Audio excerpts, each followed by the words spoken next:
अनेकांतवाद और अहिंसा यह दो सिद्धांत जैन दर्शन और जैन धर्म के मुख्य मूल दो प्रमुख सिद्धांत हैं जिन्हें जैन धर्म की आधारशिला भी कह सकते हैं, जिसमें अहिंसा आचरण पद्धति का पालन करने के लिए जैन धर्म का मूल सिद्धांत है।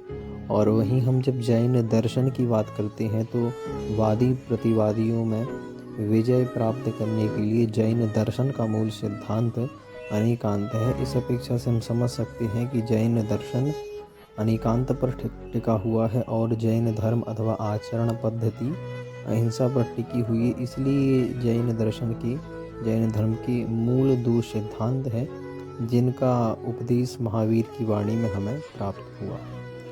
अब यह जो अनेकांत है, अनेकांत का अर्थ क्या होता है? अनेकांतवाद स्यादवाद, अनेकांत का वचन ही स्यादवाद है। तो अनेकांत वस्तु के उभय धर्म का कथन करता है। अनेकांत का मतलब होता है अनेक अंत, यानी अनेक का मतलब होता है बहुत है जिसके अंत यानी धर्म, यानी एक वस्तु के अनेक धर्म होते हैं।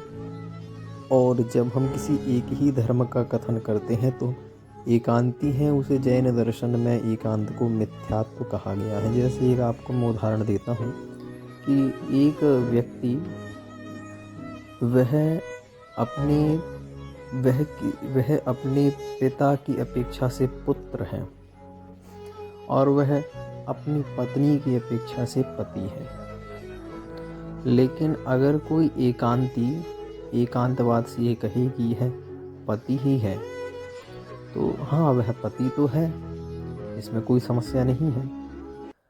लेकिन वह एकांत से कथन कर रहा है तो वो सत्य को तो जान रहा है लेकिन अधूरे सत्य को जान रहा है। उसका ही जो दूसरा पक्ष है वह उसके पुत्रत्व को भी बताता है, क्योंकि वह किसी का पुत्र भी है और वह किसी का पति भी है। अगर कोई एकांत से केवल उसको पति कहे तो वह एकांती है, वह उसके जो सार्वभौमिक अथवा इस प्रकार से भी कह सकते हैं उसका जो उभय स्वरूप है उसको नहीं जान पाता। तो वस्तु अनेक धर्मात्मक होती है। जैसे एक ही व्यक्ति पति भी है और वह पिता भी है, ऐसे ही वस्तु अनेक धर्मात्मक होती है। जैसे किन्हीं ने प्रकृति को नित्य ही माना, किसी ने प्रकृति को अनित्य ही माना। तो यह कथन जैन दर्शन में जब एकांत का कथन होता है उसे मिथ्यात्व कहते हैं, परंतु अनेकांतवाद उभय धर्मों का कथन करता है कि वस्तु उभय धर्मात्मक अथवा ये भी कह सकते हैं अनेक धर्म स्वरूप है, अनेक धर्म है, ऐसा भी कथन कर सकते हैं।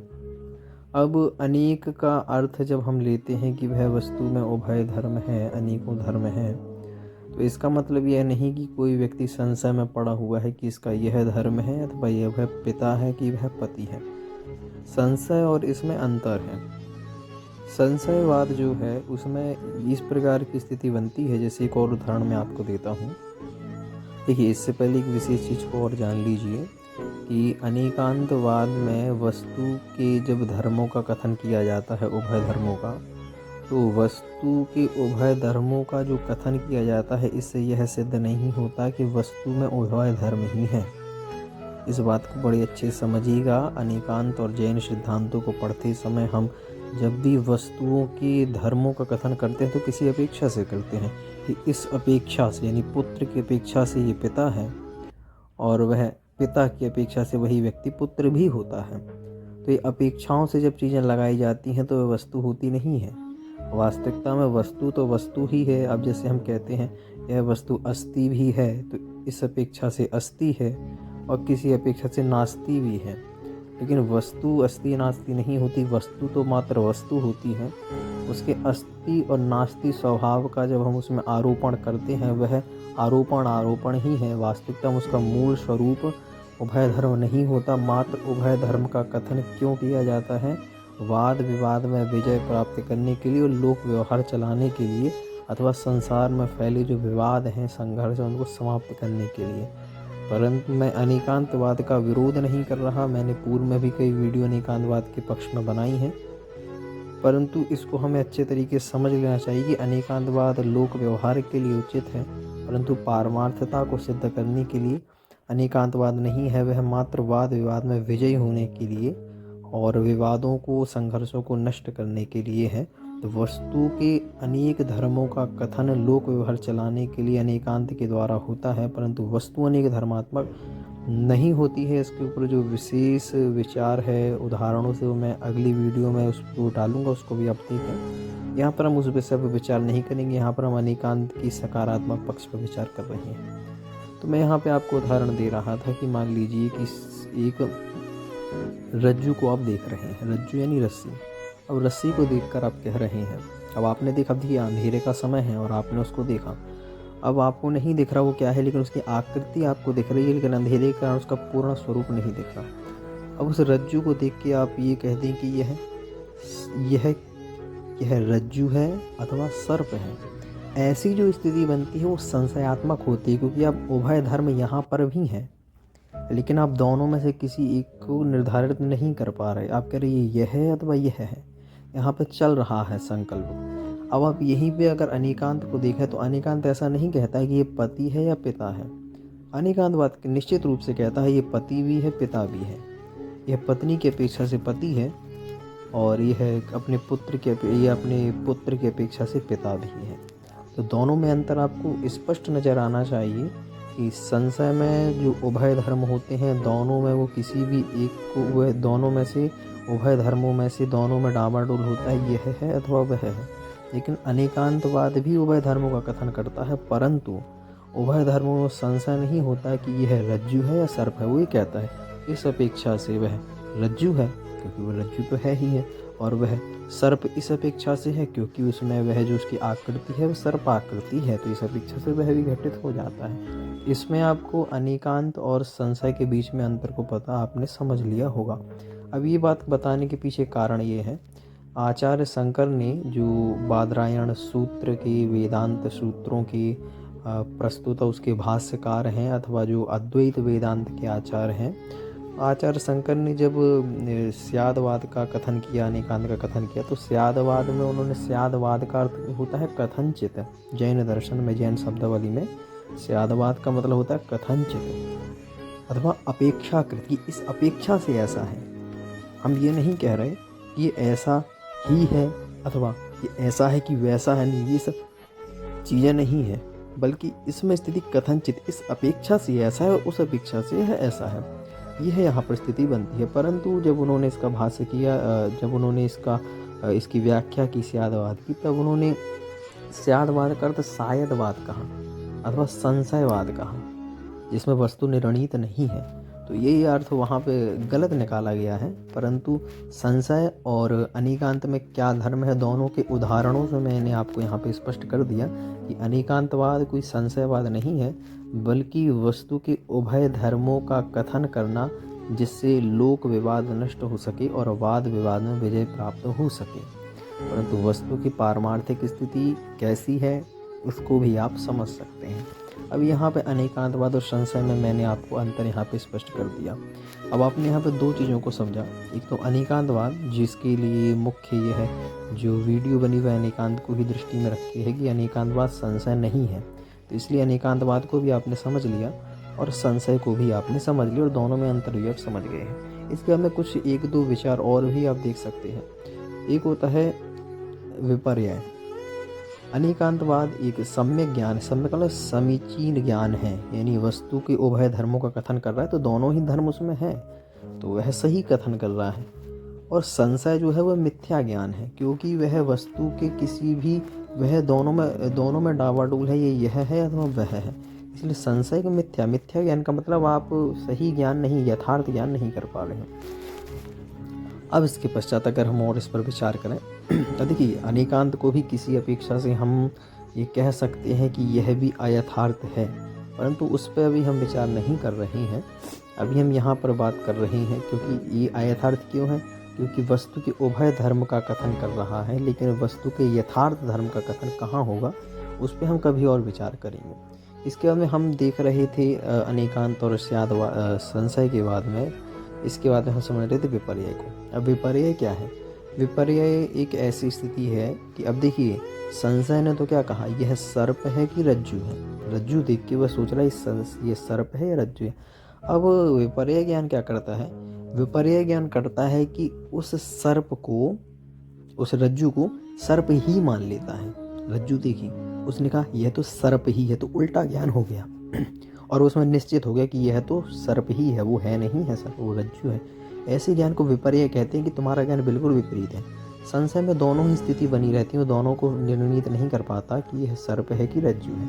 अनेकांतवाद दोनों ही स्थितियों को पकड़ा रहता है और वह कहता है इस अपेक्षा से ऐसा और उस अपेक्षा से ऐसा, इसलिए तीनों में अंतर है। इसके बाद में एक स्थिति होती है एकांत। एकांत का जो विशेष विवेचन है वो भी आपको जैन दर्शन में, जैन न्याय में अच्छे से मिल जाएगा।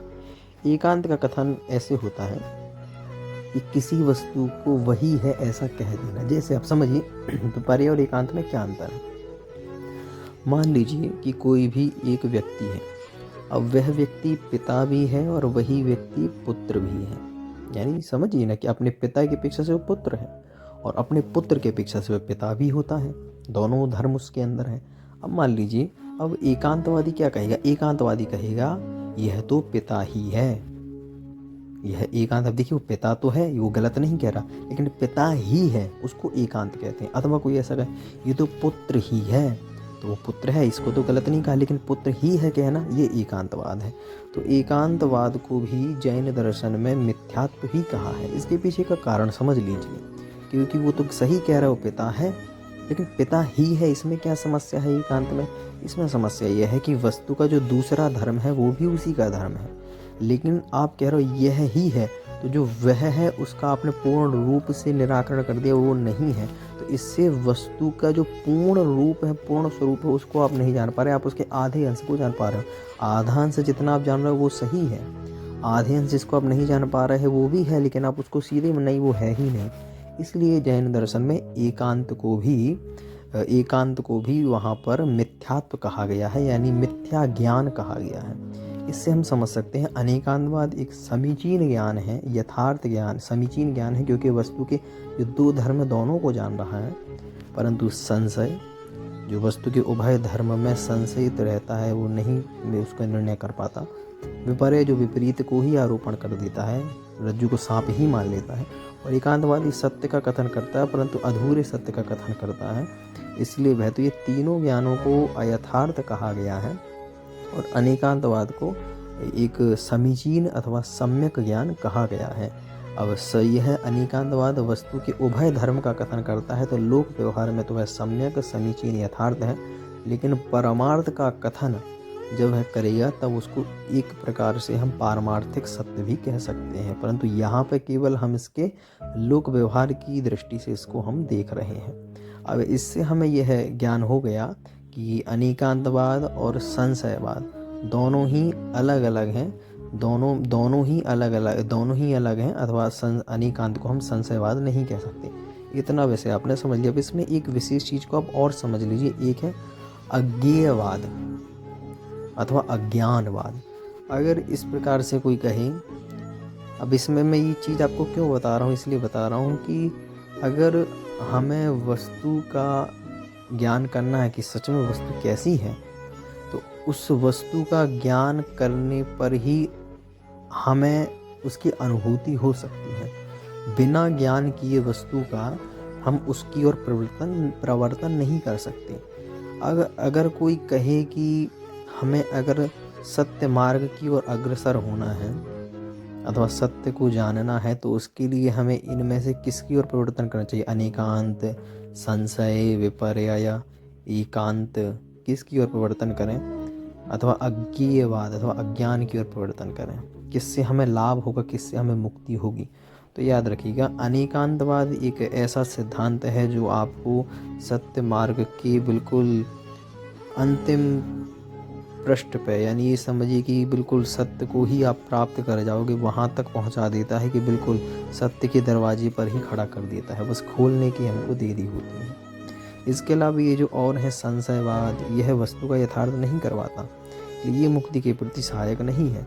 विपर्य हो गया, यह भी सहायक नहीं है। एकांत हो गया, एकांत से भी वस्तु के आधे ज्ञान होता है, तो आधे रास्ते पहुँच जाओगे।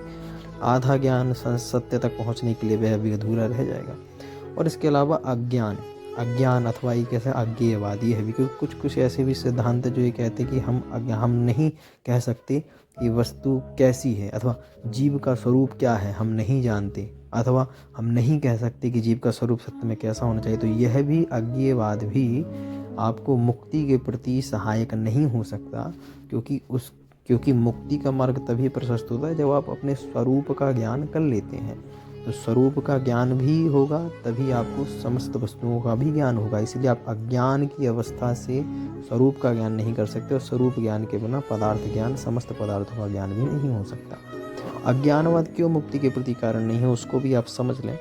अज्ञानवाद में क्या होता है कि आप ना वस्तु के इस पक्ष को जानते हैं, क्योंकि हमने अभी कहा वस्तु उभय धर्मात्मक है। अब आप ना वस्तु के इस पक्ष को जानते हैं ना उस पक्ष को जानते हैं। जब आप दोनों पक्ष को ही नहीं जानते तो आप मुक्ति के प्रति परिवर्तन कैसे करोगे, उस वस्तु के प्रति परिवर्तन कैसे करोगे।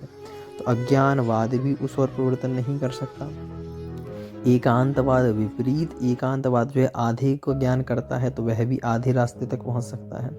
संशयवाद दोनों ही वस्तुओं में डामाडोल होता है, वह भी आगे नहीं बढ़ सकता। इसके अलावा विपर्य ज्ञान वहाँ पर परिवर्तन करेगा, लेकिन वह उसको अगर उसने रज्जु में सर्प का विपर्य कर लिया है, सर्प का ज्ञान कर रहा है, तो वहाँ पर पहुँचने के बाद भी उसको सर्प प्राप्त नहीं होगा, उसको रज्जु ही प्राप्त होगी, तो इसलिए वह भी प्राप्त नहीं कर सकता। तो यह चारों ही संशय, विपर्य, एकांत और अज्ञानवाद, यह चारों ही मुक्ति के प्रति अथवा सत्य मार्ग, सत्य द्वार तक के लिए कारण नहीं है। सत्य द्वार तक के लिए कारण जो है वह अनेकांत है, कि वस्तु के उभय अथवा अनेक धर्मों का कथन करता है, जिस समय वस्तु का ज्ञान हो जाता है और वहाँ पहुँचने के पश्चात हम स्वयं सत्य मार्ग के प्रति अथवा एक अद्वैत मार्ग के प्रति, अथवा उसको हम इस प्रकार से भी कह सकते हैं पारमार्थिक सत्ता के प्रति अग्रसर हो सकते हैं। तो इससे आपको अनेकांत और संशय के बीच का अंतर समझ में आ गया होगा। आज के लिए इतना ही। सभी को नमस्कार।